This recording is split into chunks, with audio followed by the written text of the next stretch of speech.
Yeah. All right. Well, should we do another awesome, legendary, content created, half-ass podcast Make it legendary. episode here? Make it legendary. Uh, you know, we were talking just a couple days ago about what our next podcast should be, what the next episode should be, and half-ass is in its infancy, right? But it would be nowhere if it wasn't for the room we're sitting in right now. I think that's pretty evident.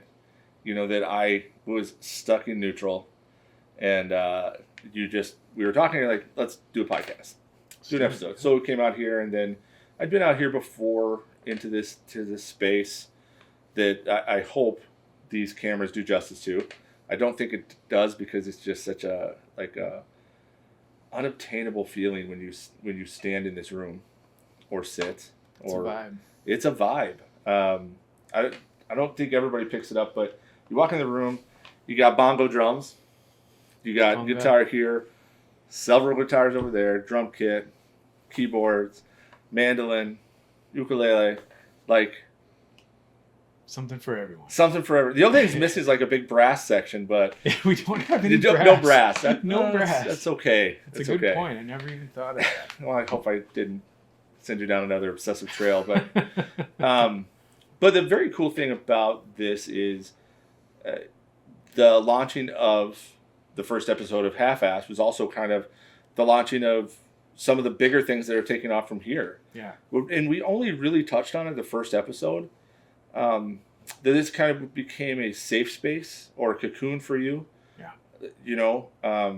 Let's just recap that a little bit. And then why don't you tell us about the cool things that are evolving and coming out of here? Because it's not just the space, legendary content that we kind of joke about. It's literally happening here. And walk us through that, John. Yeah, absolutely. Well, I appreciate the opportunity to once again, be a guest on the Half-Ass podcast. Yeah. I congratulate you on the amazing work you've done. You've got a bunch of episodes, and it's exciting, and I'm really excited for you and, here for you. And I'm glad that I can be a part of it. I appreciate it. Excited about that. Yeah. So I guess kind of rewinding way back, I call it Studiowildwoods. Essentially, it's the living room of my home, right. Is what it is. So it's nothing real special, but, when, my late wife Candy and I had talked about music studios and had on several occasions made attempts at building or purchasing a music studio. So there was always kind of an interest in that together with her. And, there was an opportunity where the music studio where the drummer from Dishwalla, George Pendergast, had recorded was available for sale in Santa Barbara, and we really explored that. Hired a real estate agent out there, and we're looking at that space. It just didn't really work out at the time for us. And Smart Studios on East Wash, where Butch Vig and Nirvana and Smashing Pumpkins recorded, very legendary space, speaking of legendary, was available for sale, and we explored that. Had a real estate agent looking at that space with us, and again, just didn't work out. Wasn't the right timing for us. Where's on East Wash? On East Wash, I don't know what block it is. In Madison here? In Madison, okay. Yeah. Okay. So Butch Vig, who's the drummer of the band Garbage, owned that building, and so he, the song, I think Polly on the Nirvana Nevermind album was recorded in that building. Okay. And Smashing Pumpkins recorded there. Just a whole bunch of very legendary bands recorded in that space. And it had become sort of run down. Butch, I think, lost interest in it. Although I just saw that, I think a couple of days ago, he was in town and visited the Smart Studio. So nice. It's still on his radar, but definitely he's moved on and, does a lot of other stuff. He's a very, well-known music producer. But yeah, we music studios and the creation of music has always been a part of our lives. And, I grew up playing piano and Candy played violin, and we've just had music as a part of our family for a long time. And so as she became, very, very ill, and it seemed, increasingly desperate situation as her health continued to decline, we had a conversation about what if this place became a place that supports, the creation of any kind of like creative expression, a kind of a studio space to create anything, whether it's music or art or poetry or anything, And she very much loved that idea. She was very excited about that, and potentially, seeing music as a way to like maintain a kind of a thread of connection. Music is a very mysterious kind of thing, and everything is wavelengths and frequencies, and like if it's an opportunity to remain connected in any way, then I'm here for it. I think that's what music can be, and certainly after she passed, music became basically my I don't know if I'd call it a crutch, but like it was my thing. It was my I leaned into it as for a while, going out to live shows and just being around amplifiers and microphones, and just that was the only way I could feel anything. I had to be like front row and center just to hear from the PA system and really just feel that music. And then as I sort of gradually started to convert this space from a living room into a studio, little by little putting the pieces together and kind of buying a few instruments here and there, it started to become a really, a creative vibe in here. And every chance I got, I would, find other musicians and have them come down and jam, and we would play, and, gradually build kind of a network of people that were interested in creating music. And that's kind of how the space came to be. Well, I think, first of all, this sounds very cliche, but it's in a living room. Yeah. But I've seen what comes out of here, and that's living. Like there's a different plane of existence when there's musicians in this space.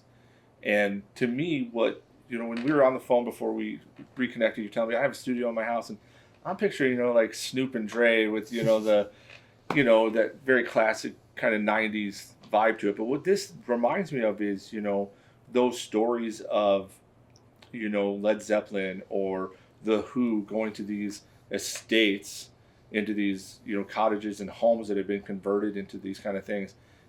And I mean, think about the music that's come out of there, so that's when I first walked in here, that's the vibe you get. It's just, there's a warmth about it. There's an edge about, you look outside and it's old growth forest all the way around,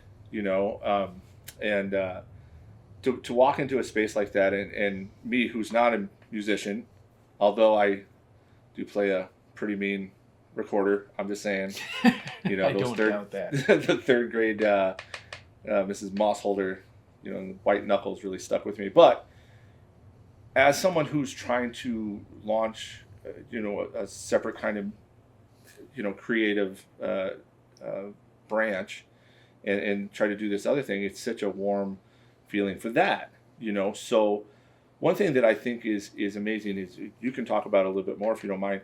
You had some other experiences with musicians. Mm-hmm. You don't have to get into the details because they're not always great, but where it wasn't about creating the music so much as it was creating a product to put out. Mm-hmm. And you could just explain that a little bit, because I feel like that arc that was going a certain way that had real promise just kind of fell apart, and obviously for the better, but if you don't mind. Yeah, well, up until Candy passed, or after her diagnosis, I was very much oriented toward business and startup life. I was an entrepreneur and built a company called Arch Virtual, and built a platform at Catechus, and we were working in the medical and training space with VR, and that was sort of my bread and butter. And it's still to this day, it really kind of is.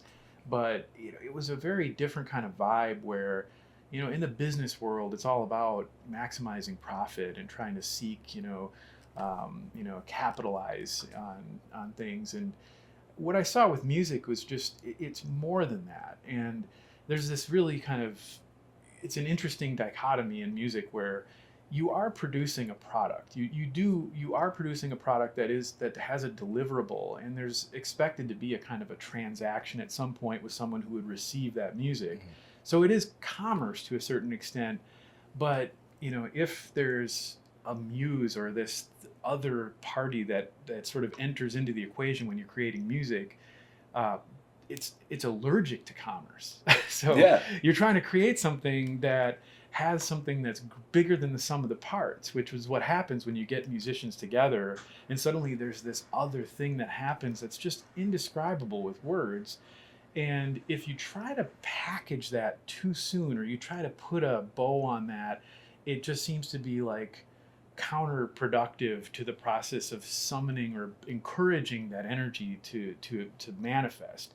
And so, yeah, I learned a lot about, I think, that process, and just the temperament of musicians in general tends to be, it's a very emotional process. Like you're connecting with your really deep rooted feelings and trying to express that with music. And there's a lot of, egos get in the way, and personalities get in the way, and trying to work together. And there's a lot. So making sure that in the beginning, at the inception of a collaboration, making sure that there's a level set where everybody knows what you're doing, everybody's on the same page, and you all agree. Otherwise, if that train starts rolling and not everybody's clear about where we're going, eventually it's going to derail. It doesn't end well. Right. And so I'm learning a lot about that process. And really also, you touched on this too, in architecture school, there was this concept that we were taught called indeterminate specificity. Now, that's a big mouthful, but it's basically, it's indeterminate, meaning you don't know what it's going to be. And specificity meaning, it's not specific. So it's indeterminate. And I think that was what I was trying to build here. Was I didn't want to specifically, articulate exactly what was going to happen here. I had no idea when I started putting these pieces together what was going to take place in this space, but I wanted to set the stage. Almost like building a nest, where I was trying to kind of create the all the pieces were here and keep that channel open, and then wait to see what happens. And with that process of collaborating with all these musicians, like I've been kind of repeating this mantra of this space will facilitate the creation of legendary content. And I know that's a big, bold, arrogant kind of sounding statement, but when you say that, you're beginning with the end in mind. And I've seen how that changes people's mindsets when they start to play. Sometimes it's just a jam and you're here to play and have fun, and that's fine too. There's nothing wrong with that. I love that too. But as a band starts to get, or a group of people that are working together start to write and create music that starts to have a little momentum, and it's like there's a little something there, when you stake that claim of like, this is a space for legendary content, everyone's facing the same direction, right? Everybody has this mindset of this moonshot of like, there's a 1 in 100 million chance that we could actually create legendary content here, but at least you know what you're trying to go for. Yeah. And so that's what I'm, and it doesn't have to be music. It doesn't have to be me. I don't have to write it or even perform it. I just want to be adjacent to or somehow facilitate the creation of legendary content. Yeah. And there's a non-zero chance that it's going to be the Halffast podcast. I mean, right here. This is legendary. What's kind of crazy is we started doing this in like October. Kind of had this mindset, and then I can't remember the first time we recorded, but you've already obtained your goals, John. To be honest, I mean, legendary content, Halffast podcast coming through here. I mean, you can close the doors tomorrow and still be successful.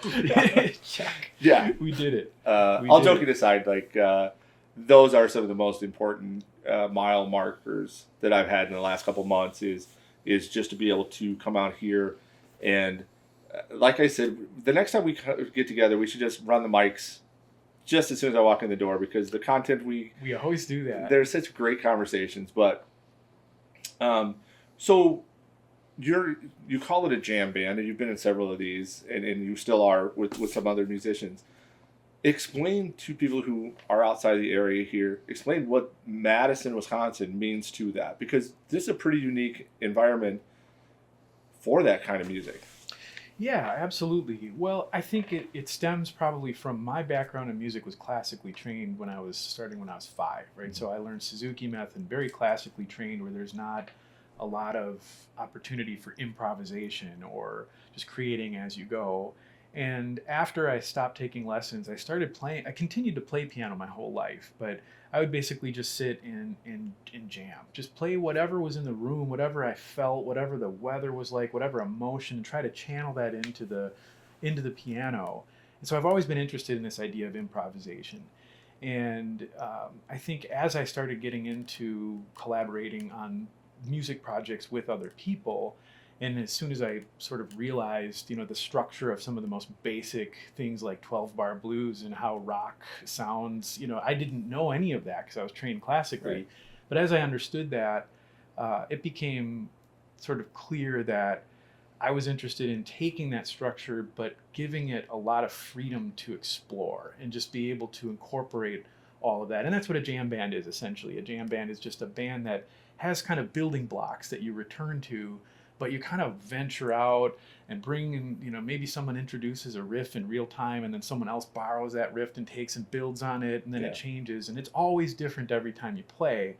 And I wanted to incorporate that sense of open, like radical openness to whatever occurs in the creation of the music. And all of the bands and collaborations that I'm involved with right now are that, like, where we get together and we usually have a setup, because you have to have a common language, you have to have building blocks to work from, but then you want to like range out and explore and jam, and that's what we do. And so that's I would say that I'm not sure if there is a relevance to Madison itself.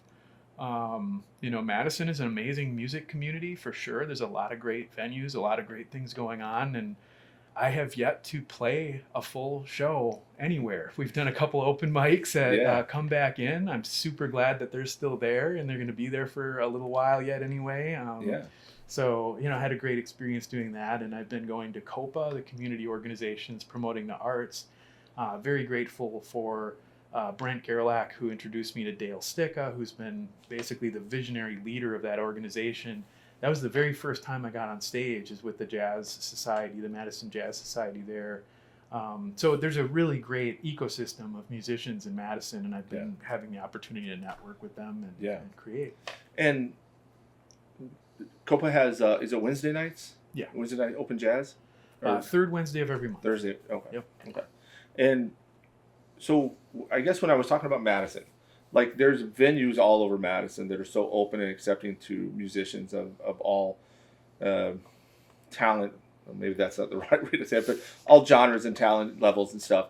But I think when you talk about jam bands, people don't realize maybe that it's such an open concept. You're bringing what you're bringing. You have a guitar player that's amazing. You have a drummer that's amazing. You have yourself or whoever you have.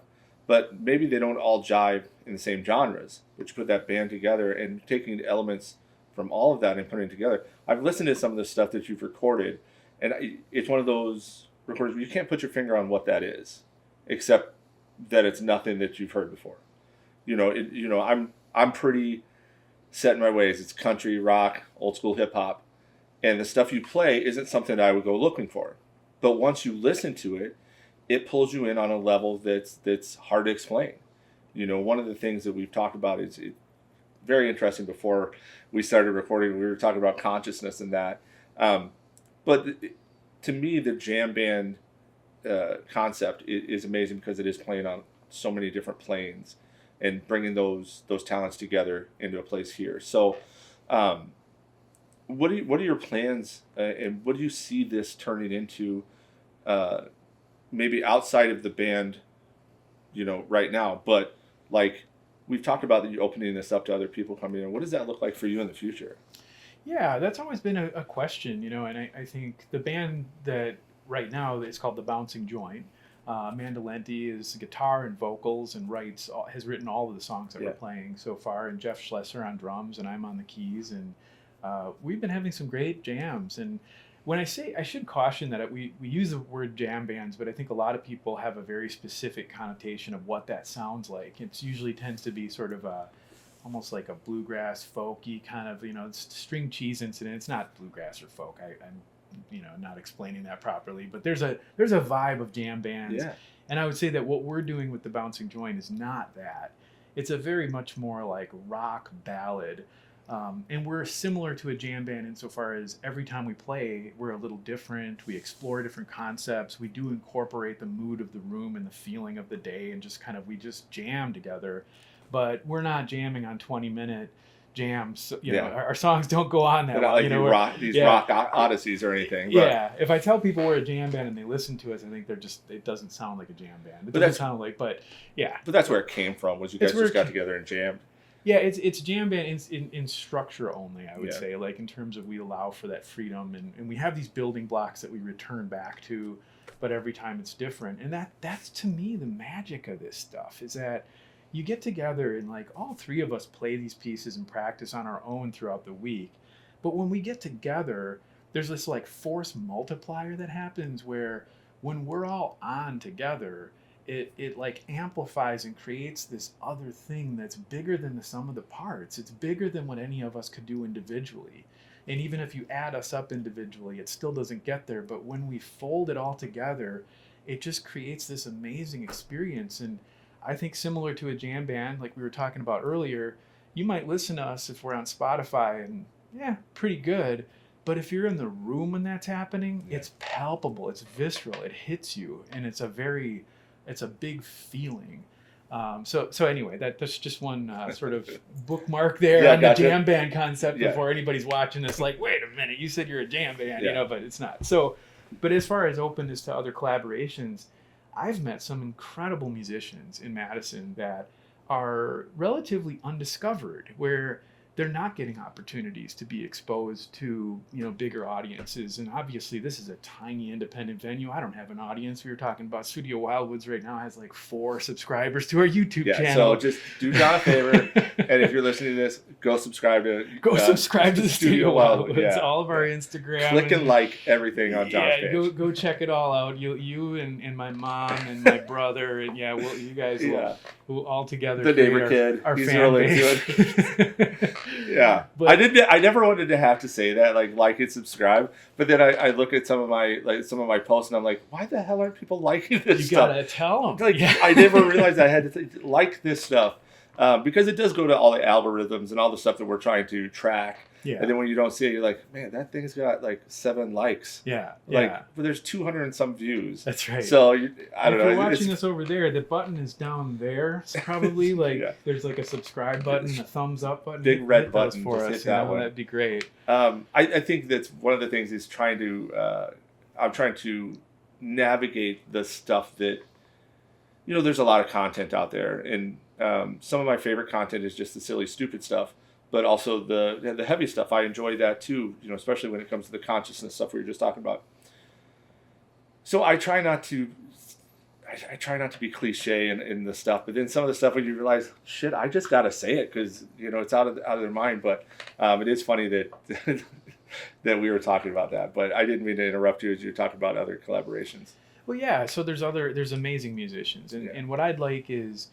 I don't know for sure. Again, indeterminate specificity. I don't know what'll happen, but I think the ingredients are here such that if you put a creative mind in a space like this, I've seen it already happen where people will come in and I've jammed with them in other locations and there isn't quite the same sort of vibe, but they come here and like you say, it's you're surrounded by these old trees and I believe there's an energy to that and you feel it when you're here and trying to create the space. It's sort of like a hippie shop on State Street kind of vibe, right? And back when State Street was cool, right? and I'd like to continue trying to build that vibe of a space that you come in and you feel comfortable and you want to create and you want to play music and you want to and if I can somehow create. So we've got these 360 cameras. That one's recording right now. We've got another one over there. If the space can be as much about what is happening in the room, and then the artist comes in and creates something, maybe there's a way to bring the best out of people and to put them up on a platform and celebrate their work in a way that like I can post it on my Studio Wildwoods and all 4 subscribers may or may not like it, but they're getting content. We're delivering a set of deliverables that they can then take and put in their social media and their network and really, lift up their possibilities because everybody's recording in their basements, and just kind of, they have spaces and they're great, but I want to be able to give them a vibe and a space that they can like, really be proud of, and to bring out the best of their work. And then maybe for Studio Wildwoods, the ultimate potential of what I want to get to is, episodic releases of content. So every week you can expect there's some new content, whether it's the Halffast podcast or the Bouncing Joint, released as a piece or two. Some of these other bands I'm in, we've got another band, Tonight's Casserole, that may come and jam here. Of course, we've got a couple of really great pieces we're going to be playing and recording, so those will be episodes. And another band called Waffles that I'm jamming with. And we're creating interesting sounds, so every week we release something. It may not always be polished. This is not a recording studio proper in terms of acoustical separation and all of that, but it's good enough to get a decent recording where you can get a sense of the quality, a decent quality. And we start producing and releasing that content on a fairly regular interval, and then gradually build up that audience, and really then at that point have an opportunity to really showcase and celebrate and highlight some of the talent that exists in Madison. Yeah. So when you talk about that, it's not polished, and I talk about this a lot, the authenticity that comes through mistakes is to me one of the most important parts of conversations and certainly music. I think that hearing mistakes, hearing flaws, I stumble on my words a lot. That's okay, because if we edit all that stuff out, and it's something you and I talked about right away, if you edit all of it out and all you see is this perfect kind of product coming out of there, it misses everything. Yes, absolutely. Your first song that you shared with me, you're like, man, I think I need to, find some background vocals and hire these people to, and I'm like, leave it, man. And I don't have the greatest voice. Dude, it's so powerful. So I think about that song damn near every day, just because of the pain and the regret maybe, and the like passage of time encapsulated in a song that song comes through as. Dude, I'm serious. Like, it moves me every day, and that was created in this imperfect space by an imperfect person that came out with the perfect message. To me, that's more important than this very polished, very corporatized, very whatever product that comes out. Because I don't, as much as I think that's why people love live albums, because you hear the shit. You hear Axl screaming at the monitor guy. You hear all those things because it puts you in that place. Yeah, absolutely. But what I was going to say is there was a Netflix documentary about Dave Grohl. I don't know if you ever watched it, where he buys this board from, I can't think of the name of the studio, but it had one of those like pedigrees of this is the board that these people use, Fleetwood Mac and blah, blah, blah, that made these amazing things. And it was all because of this board. And they kind of traced the lineage of the board and stuff. This space has that vibe that I got from when I was watching that documentary. Dave Grohl is one of the biggest musicians in the world right now. He realized that something so imperfect, this old analog board, was responsible for the music that changed his life, changed so many people's lives, and directed us into different paths. Some of us, became big Deadheads. Some of us became, these huge fans of this music because of that board in that space. And I just feel that in here. I as much as I love coming in here and doing this and doing that, I try to replicate that at home. I can't. And I of course I don't have the equipment, but I can't even get in the same mindset at home as I do coming in here. And any musician that comes in here will feel that in a way. I hope so too. In a way that just opens up their creative mind and just lets them just absolutely destroy whatever piece of music they're working on. Absolutely. Yeah.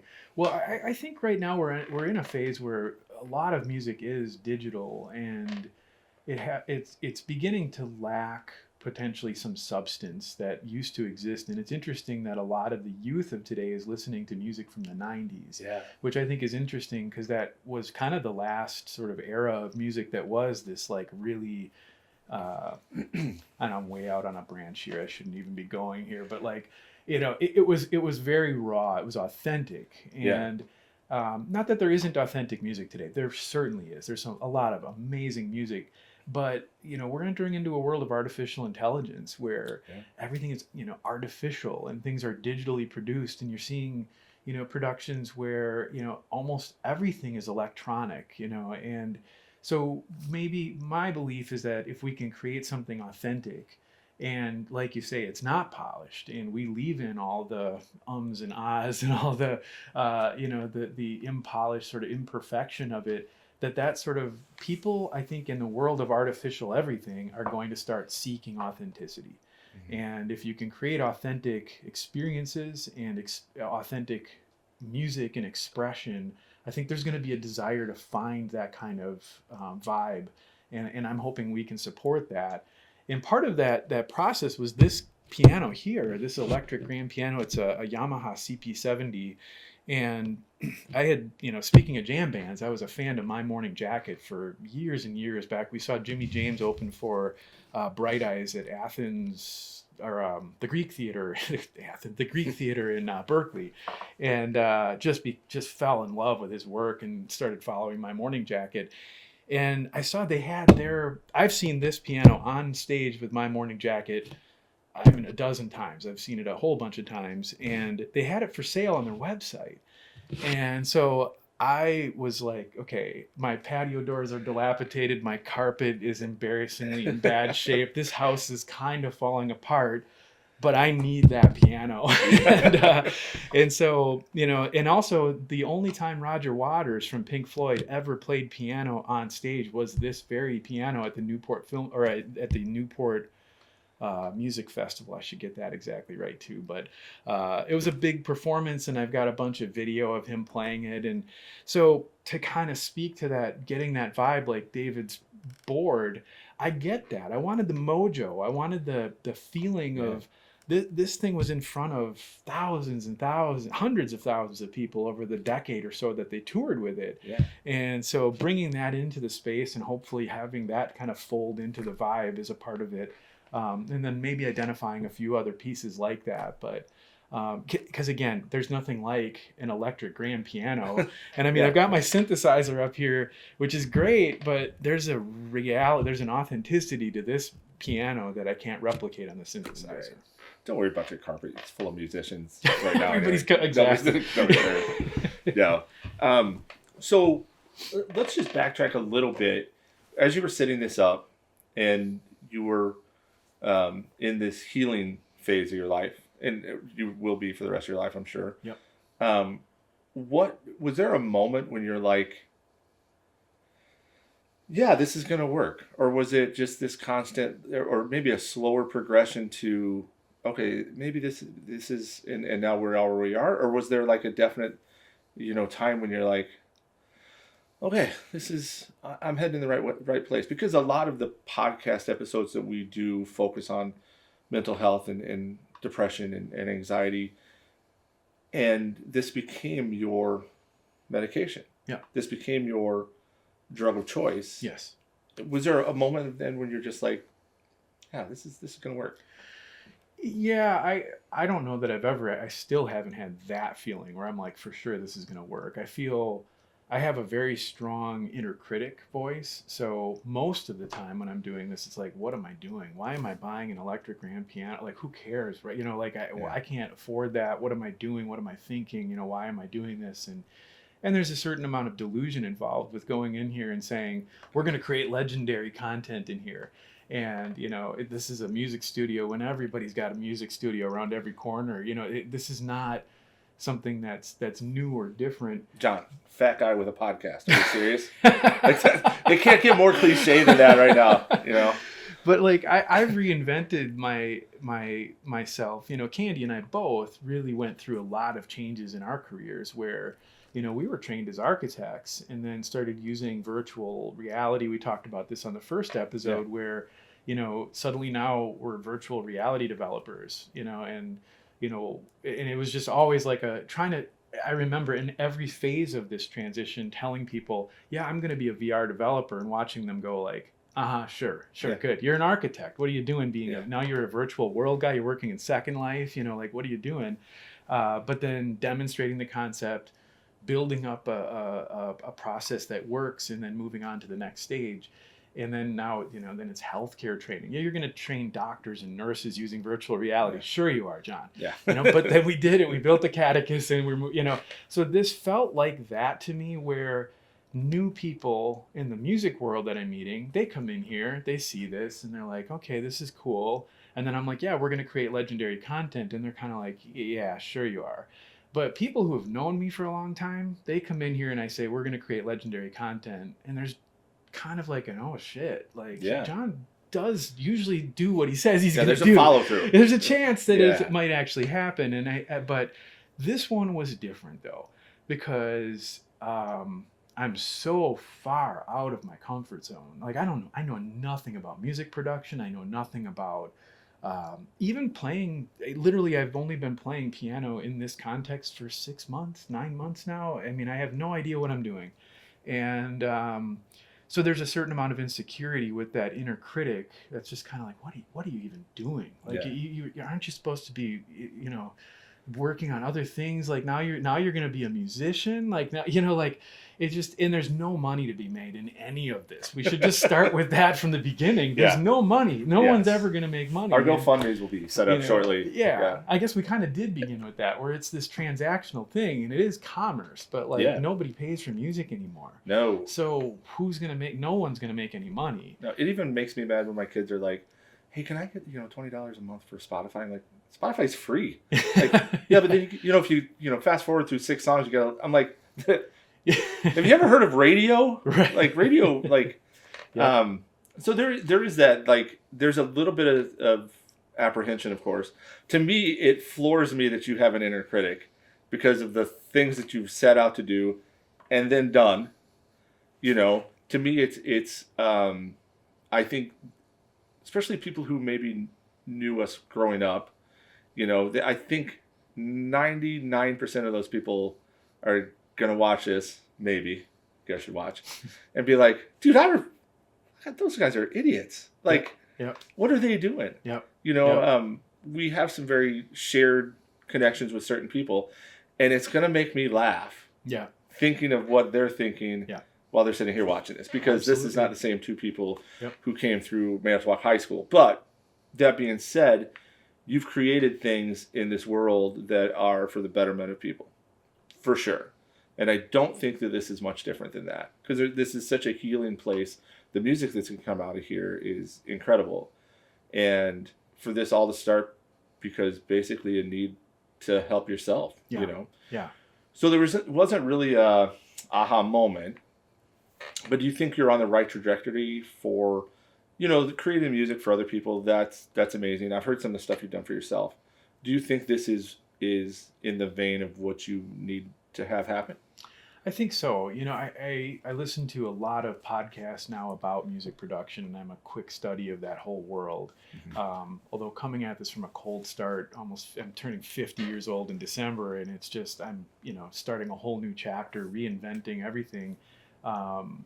But I've found, when I listen to stories about legendary content, how does legendary content emerge, and what are the conditions for it to happen? When I listen to the best musicians and best artists articulate that feeling of what happened in that room when they created that song, almost never will you hear them say, like, yeah, I did that, I created that, I wrote that. They'll always say, like, I don't know where that came from. It just happened. And I was in the room, and I was there, and I technically played the piano to write that song, but I don't even really remember it, almost like it was a dream.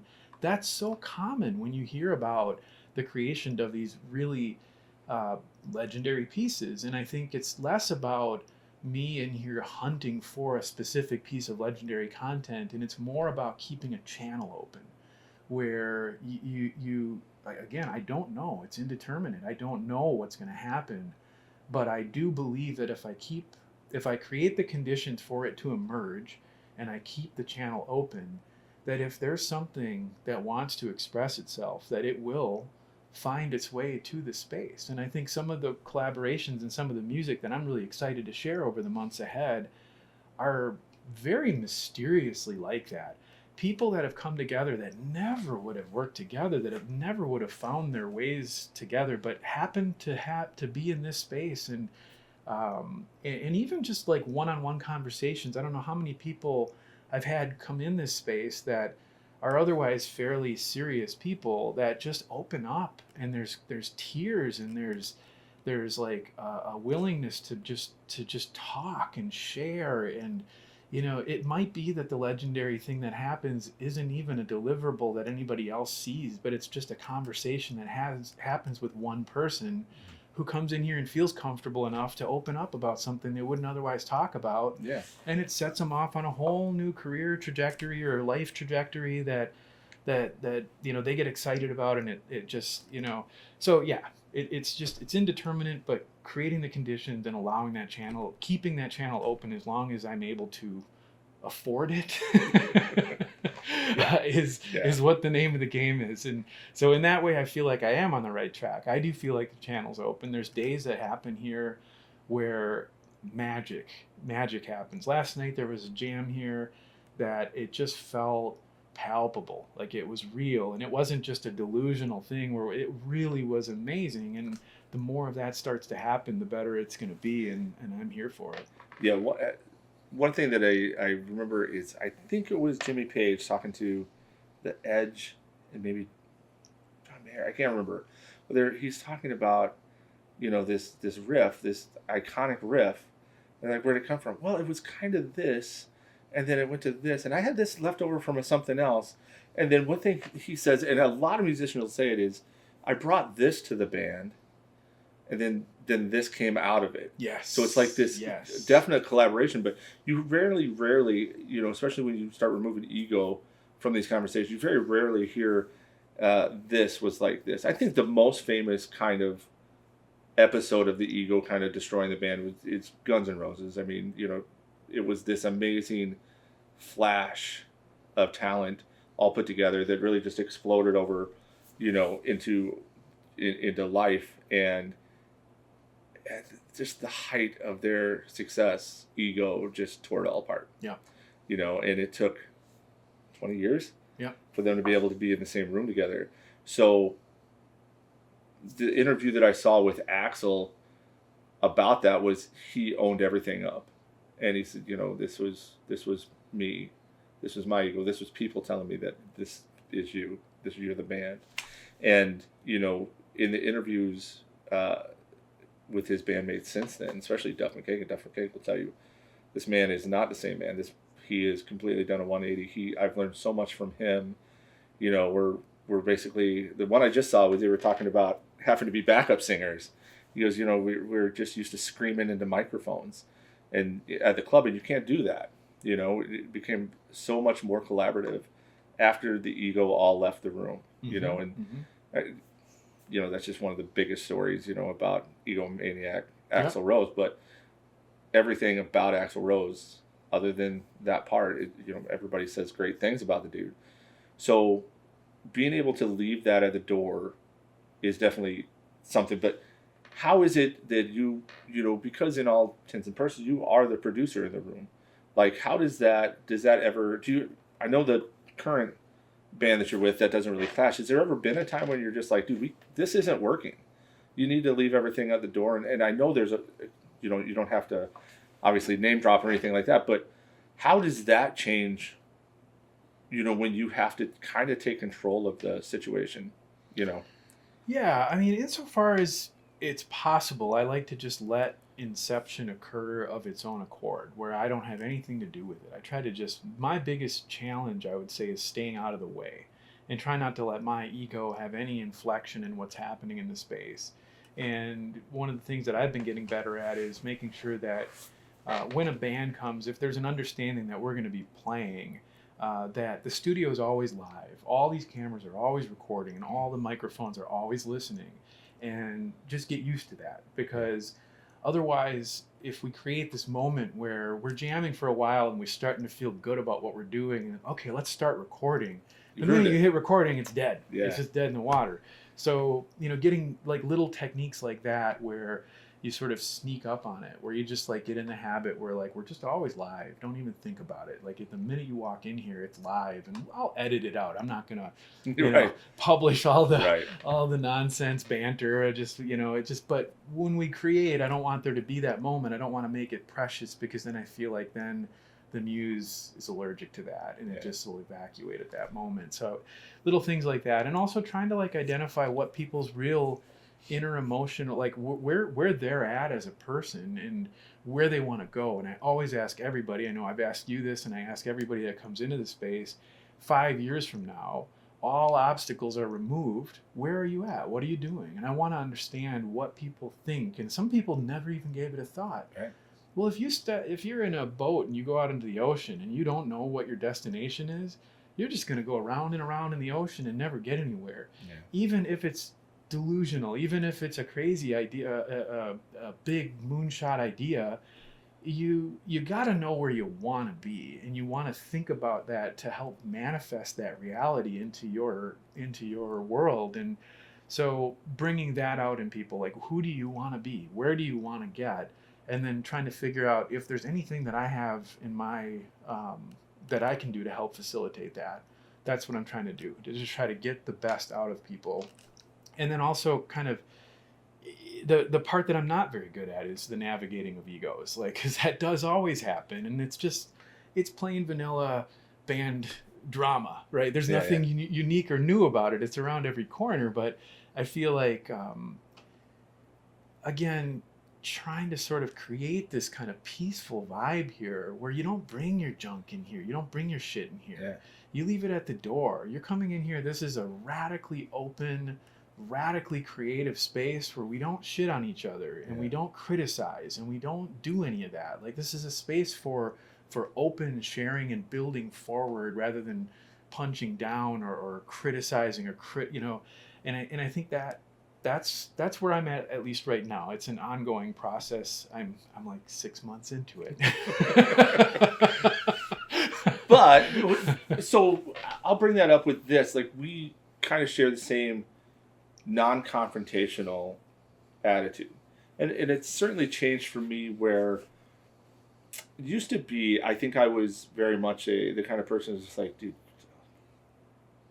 shut up, to where now I'm just like, dude, just live in your space. It has become so much a part of the healing process for me, is just realizing not everybody's where I am. It's hard not to shit on people, because people will come into your life that absolutely destroy your peace. And it's so much harder to say to yourself they're dealing with something. Yes. Than it is to blow up at them, get some sort of retribution to them.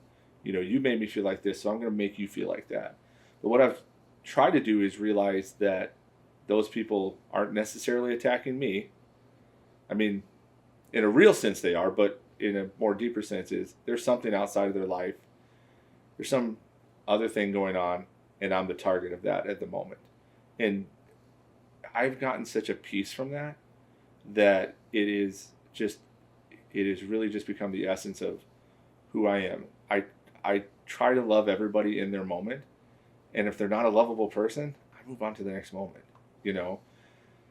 This space is, I keep in the back of my head as we're going through this conversation, you're talking about what you see coming out of here. I just see, somebody playing light drums, as somebody, reads poetry, and just this, jazz guitar in the background. It's such a comforting space. But then I also know the kind of absolute kick-ass rock and roll or heavy metal or whatever that this has the potential for, because it's such a evolving space. When I first stepped in here, it was something that's noticeable. You definitely see it. You actually feel it coming up the stairs. You live here, so you probably know what I'm talking about. But you get out of the car, and there's sort of this kind of, hey, how are you kind of thing as we're coming up the stairs. By the time you get to that top step, it kind of reminds you of like opening up a sauna door. Like, it's palpable. It's something that can't be missed when you walk up. And you're right, the conversations that come out of here are some of the most powerful that I've had in years. And this the idea that this space can create that only put to music is something that, I don't understand music. I really don't, especially the popular stuff. Like the stuff my sons listen to, I'm like, dude, no. Just no. And, as soon as I say that to Bubs, he'll turn on some, some old country or, their favorites are, some of the, 70s and 80s rock that we kind of grew up on. And one of my sons loves the Taylor Swift stuff, but like ironically, like he thinks he's being funny, but I'm like, dude, you're still jamming to it. So like, but when those new people come into the space, like what are their experiences, and have you seen someone come in with it like this maybe preconceived notion of what this space is, and that kind of get obliterated by them? Is that, you know what I'm saying? Is there someone that's really kind of expressed that to you, other than, I say it to you all the time, but yeah, I mean, sometimes it comes out of the playing, Yeah. where there's initially, anytime you begin playing with someone you've never played with before, there's that awkward sort of getting to know you musically kind of moment where you're trying to find the vibe, and everybody's so different. I always think it's so interesting where some people come in here, like Amanda Lenti, the guitarist from The Bouncing Joint, has this really dynamic energy, a very loud, electric, feel it in your bones kind of way of playing. And I love that, and it's an amazing experience. And then there's other people that come in, like Quentin Q-Fi, this guy that I jam with, like he plays a jazzy, bluesy guitar, and he keeps his amp on like level volume, not even 1, where I can barely hear him sometimes, but he's so subtle and minimal, and I'll play quiet with him, and it leaves this headroom for very interesting textures to emerge above that really quiet bass level. So you never know what'll happen. You never know who's going to bring what energy in the space, and as you go, you just musically get to know each other. Yeah. And I think that's that. And and I don't know what they're expecting when they come in here. I think it's always, everybody's always kind of like, whoa, and they have it takes them a while to sort of sort out. Like what's up with the stuffed animals? Like they're just kind of trying to figure out. There's like, a lot of salt lamps in here, John. I'm just saying, like, yeah. You can never get enough salt lamps. No, the rug on the ceiling just. The tapestry. It just pulls me in every time. Candy's cousin brought this at a State Street head shop in Boulder, Colorado. And she's a very soft-spoken person that I never would have imagined, but she pulled that out and handed it to me. She's like, you got to hang this up at Studiowildwoods. Yeah. And so as soon as I saw it, I'm like, well, then I know for sure I have to. So that's what I did. That came from Boulder. Yeah, it's just... It's pretty dark, I mean, there's like skulls and the first like 3 times I noticed it, I'm like, oh, that's cool. And then I was like, holy shit, those are skulls. Like, there's lots of different skulls too. Yeah. Like ram skulls, and there's a lot going on there. Disturbing butterflies. I mean, moths. Yeah. Yeah, it's yeah. But in creating the space like this, we talked about being therapeutic for yourself. And is there an arc that you want to see this taking? And I don't mean necessarily monetarily, but like we talked about the legendary content that's going to come out of here. Is there sort of an arc that you see that this just kind of ends on, where it's just this becomes like second nature for people to come out here and have this experience? What I'd love to do is identify people or network or find people who don't think of themselves as musicians or creators, and to create the conditions for them to express themselves in like I'm doing, at almost 50 years old. Yeah. Just kind of like using this as, like you described, my medicine, which is an interesting thing that you can use architecture and space to create a medicinal experience that just makes you, again, just creates the conditions for you to do the work, and it's not doing it for you, but it's just supporting you. And finding people who are like, yeah, I'm not a musician. And then I hand them that mountain dulcimer, and you can't play that wrong. It's tuned to a major chord, and it sounds beautiful no matter what you do.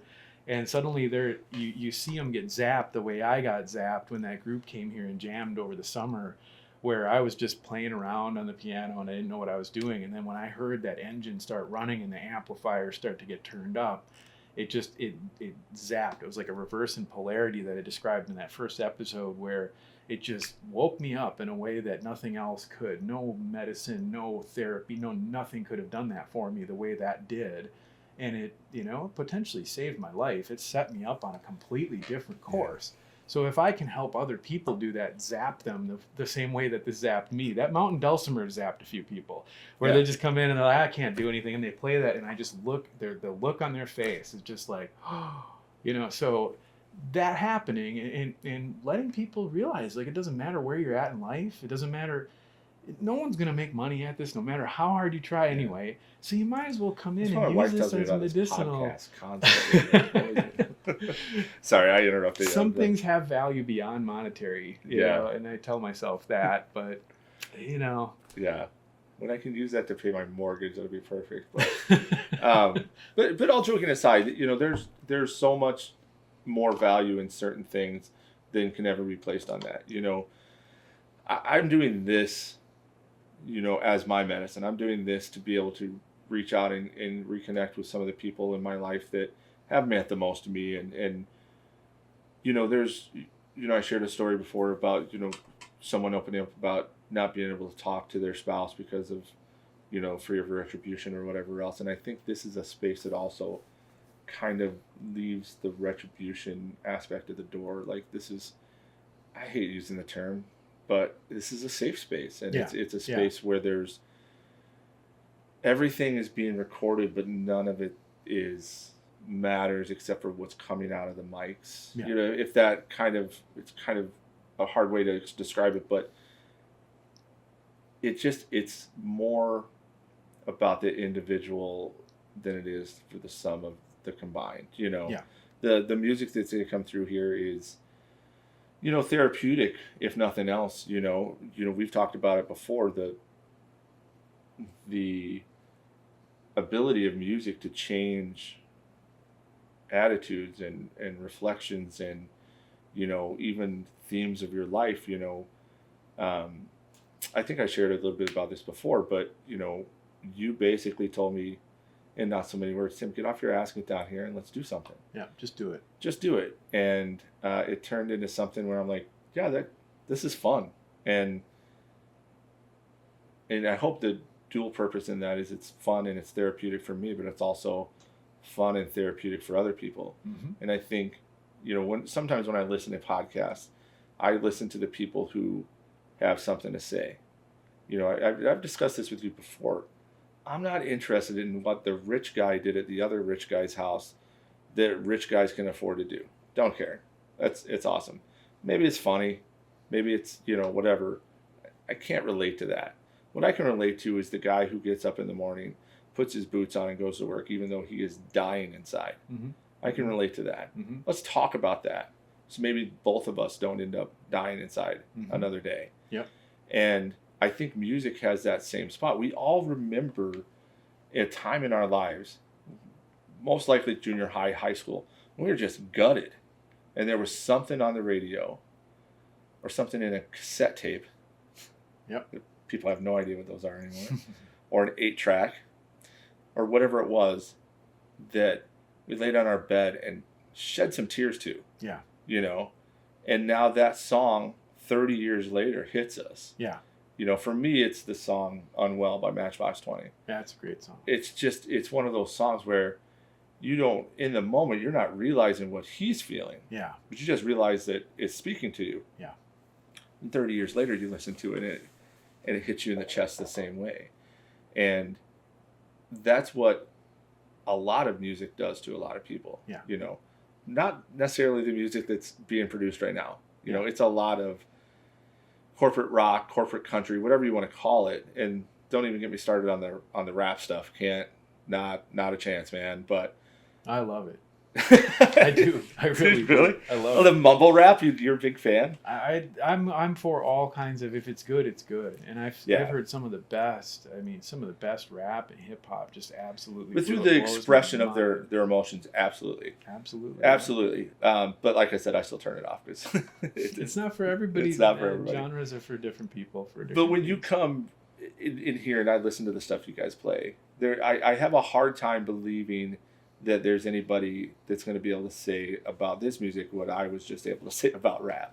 Like, it's something that just kind of reminds you of a blanket right out of the dryer. You just wrap your arms around it and it just pulls you in. But When you're making that kind of music, can you feel it at the time? I know we talk about it being therapeutic for you, but like, is it in the moment, or is it in the product that comes from it? Is it the feeling that you get while you're playing it? Is it maybe just having those people in the same room with you, or is it all of that together? Or Yeah, it's all of that together. I think to me, I'm constantly struggling between thinking about the chord progressions and the rhythm and making sure that I don't fuck it up, you yeah, know. And but that the more I'm in my head when I'm playing, the less I'm in my heart, and the less good it sounds. You know, for yeah, sure, objectively, I can tell when I listen back to a recording if I'm nervous about making sure I don't screw it up, then it's just I'm not playing from my heart. Whereas, like with the joints last night, like I had finally learned those pieces by heart, which I love that term. You learned it by yeah, heart, and I did. I didn't have to look at my notes. I used to sit with my notes the whole time, and I'm playing, and I can't even look up at the other performers because I'm just so nervous about making sure that I don't, derail the train. But now that I've got them internalized, I'm able to play much more from my heart and be able to express more emotion and be able to have more of a dynamic where I'm looking at the other performers and they're looking at me and we're feeling that vibe instead of just playing the pieces. That's pretty incredible. But when that happens, I would say that's the most magical thing when you get out of your mind and you stop thinking about it and you start feeling it. You know, that there's nothing like that. There's just nothing like that. And yeah, that's the best feeling. And that's basically what I'm pining for constantly is I'm yeah, trying to get myself into a position where I'm having that occur. And it takes a lot to get that together. It takes a lot to get the people. You got to know what pieces you're playing. You have to rehearse the pieces, have them memorized. But when all that comes together, there's just nothing like it. yeah, And there's a lot of those jams will happen where when all the pieces do come together, I feel like after those jams that like I could quit now and I'm good. yeah. That just happened. And that was I'll never forget it as long as I live. That just happened and I am so honored and grateful for the people I got to create that with. And then I'm just like I can hang my hat on that. I'm good. Like that's what this was all about. If that's the only thing that ever happened, I'm Yeah. okay with it. Yeah. You know? But let's take that a little bit further than that. So, we talked about your past endeavors. Was there a point? And I think we addressed it a little bit the first time, but they weren't boring to you, but they became unnecessarily burdensome. Does that fit the description a little bit? Is there a chance? Sorry to bring down the mood in the room. That's all good. Is there a chance this happens with Studio Wildwood? I wonder about that a lot, whether this is just kind of a coping mechanism that eventually it runs its course and I move on. And I will say that it certainly was a counterbalance to the focus on business where I'm still very dedicated to growing the business. But the business is something that Candy and I started. And I felt like after she passed, it's hard for me to separate myself from the fact that now that she's gone, do I really, what business is it of mine to continue building this thing? Yeah. Like this was ours. It was ours, and now Yeah. she's gone. So the chapter is to turn the page. That chapter is over, and I see this as kind of a new thing. But that said, our customers continue to inspire me day after day. Yeah. They're doing amazing things. DuPont Children's Hospital just published a study on their use of a catechist with ECMO. Or they just presented at an international conference, and phenomenal work they're doing. And our customers, UW Health, doing in their neonatal department, just incredible international collaborations that have just completely blown my mind. And so I feel like in some ways I've reached a point where now that the stage is set, I've got the equipment, I've got the microphones all set up, all the cameras are in here, and I've got the bands and the collaborations are happening. Now I can sort of like just let it sort of autopilot now. Yeah, put it on coast. And get back into the business. This was almost like a tool that allowed me to sort of like reinvent, or reinvest myself back into the business. Now that I've got this set up as a way to channel and be creative, I've got this vent now, this creative outlet, and now I can rededicate myself to building the business. So I think there's a little bit of both there. Yeah, because I imagine you were sitting in a certain space and maybe in the middle of a meeting being like, oh man, I would love to be jamming right now, or whatever it was, and now that has kind of eliminated itself, because now you've had that chance and you have a constant chance to flex that muscle. And so now, like you said, it's easier for you to put a little bit more focus back into what you were, not that you abandoned them, I know that's not true, but a way to be able to reemerge yourself into those things. But what does that look like, reemerging yourself in a company without Candy? Yeah, that's an ongoing challenge for me, because it's, on the one hand, she wanted it to continue growing. She was telling all of her oncologists, you got to talk to my husband about this, VR business that we have, and I want to carry on her legacy as the co-founder of that company, but also just feeling, like I said, that business is, that was our project together, and so always kind of walking that line. But again, I feel like I've essentially lost control of the business in the best possible way. Yeah. Where now a customer community has emerged and they've taken kind of ownership over it, where you've got these colleges that are working together with hospitals and they're publishing studies that they're doing, and it's taken on a whole life of its own. And I continue to be re-inspired by that. And I think that's what I'm looking for in all relationships. And certainly Candy and I had it where we fell in love in the beginning, but that's a process that doesn't just end there. You have to re-fall in love. You continue finding new ways to love someone, and that was throughout our entire marriage. There was always just like another level up, another level up. We found new ways to to build in our relationship, and I think that's the best possible kind of relationship. If you can find someone you can do that with, then never let go. And I think that's kind of, in a way, what the business is, where it's like sometimes it has highs and lows, and you get to that point where it's a little frustrating, you're not sure where it is, but then suddenly someone does something where, like, just the other day, one of the customers from a nursing school was like, hey, come in here and I want to show you something. And they had used one of our tools in a way that I never would have imagined they could do it, but they created this micro learning module for teaching people about anatomy in a way that nobody on our team would have ever thought of that. Yeah. And they're now sharing what they're doing with other nursing schools, and those schools are now using it.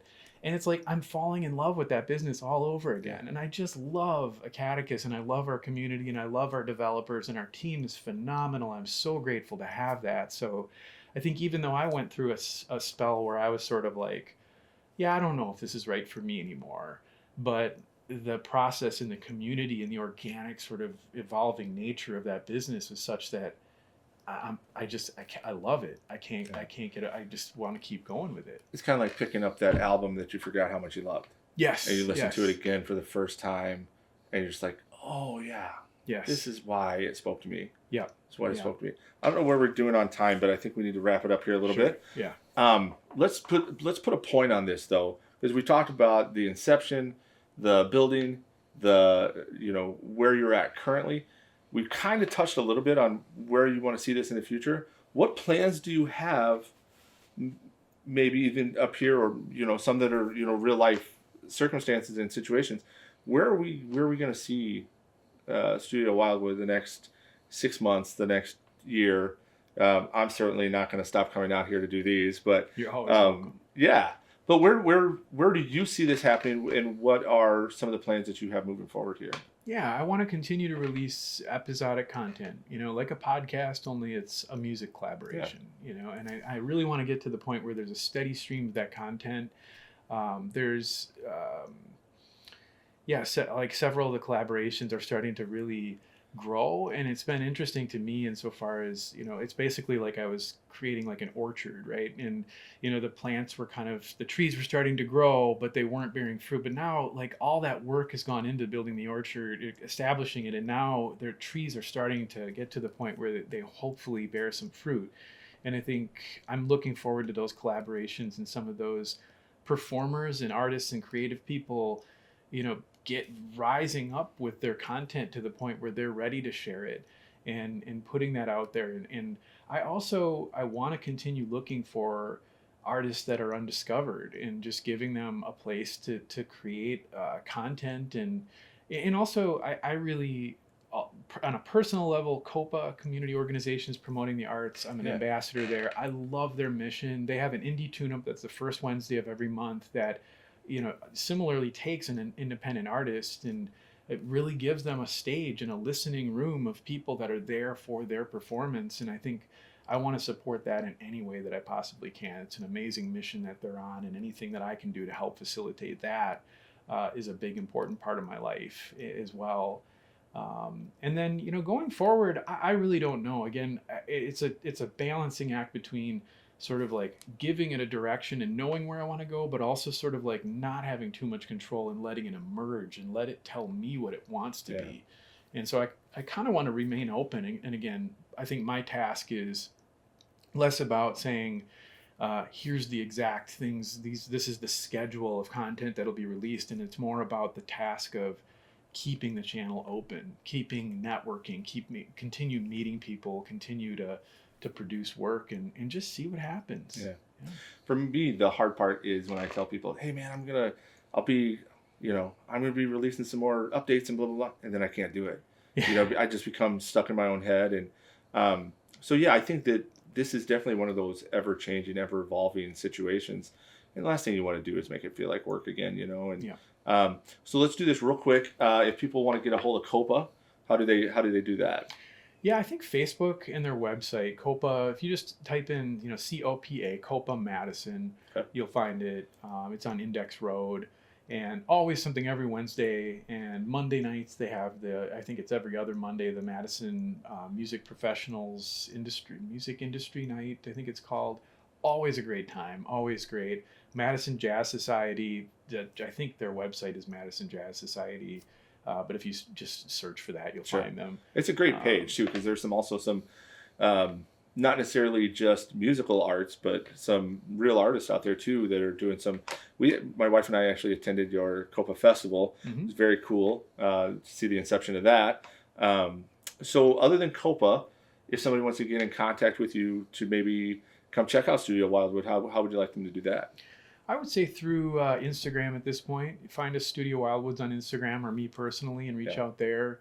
Our YouTube channels where we're going to be publishing the content and, slicing it up into short form content for social media as well. But that'd be the place to go. And studiowildwoods.com, and signing up for our newsletter there. We're not. You have a newsletter? We have a mailing list, or we're going to eventually. I'm trying to skirt around the algorithm, right? Like the algorithm is so unforgiving. But if I get people's email address and we have a newsletter, then we can reach directly, maintain a direct connection to our growing audience that is now 4. Hopefully, by the end of the time we watch this, did you already click it? Click it. Do it. Subscribe. Do the stuff. Make it happen. Tell the algorithm that we're big. This is going to be a big deal. Halffast podcast. Make sure they subscribe. Absolutely. We only got like 4.5 years now, John, because 4.5 years will be our 35th anniversary for graduation, our reunion. And I told you, if I'm not this mega, we got to edit that part out. Whoa. Okay. I see what you did there. Yes, this is all just what. Wow. Freud is slipping the hell out around here. If I'm not a mega podcast superstar by then, I'm just not going to go, which will be right on line for all the other ones that I haven't attended. But John, this is always one of my favorite times to come out here and hang out. And we got to get you over to my house. I don't have a cool name for my house. It's just name your house. I gotta name the house. First step is name the house. The first step is admitting I don't have a name. Right, Taliesin, just name your house something and it creates a different vibe. I mean, this gives off that vibe of Frank Lloyd Wright house just because it just blends in here. It really does. It's such a cool space. I had a lot of fun doing this today, John, and we're going to continue to keep updating people on the success and the progression of this amazing studio, and certainly you and your life and everything that's going on with you. So thanks again, buddy. I appreciate it. Cheers. Thanks, Tim. Be good. See you guys. Yeah.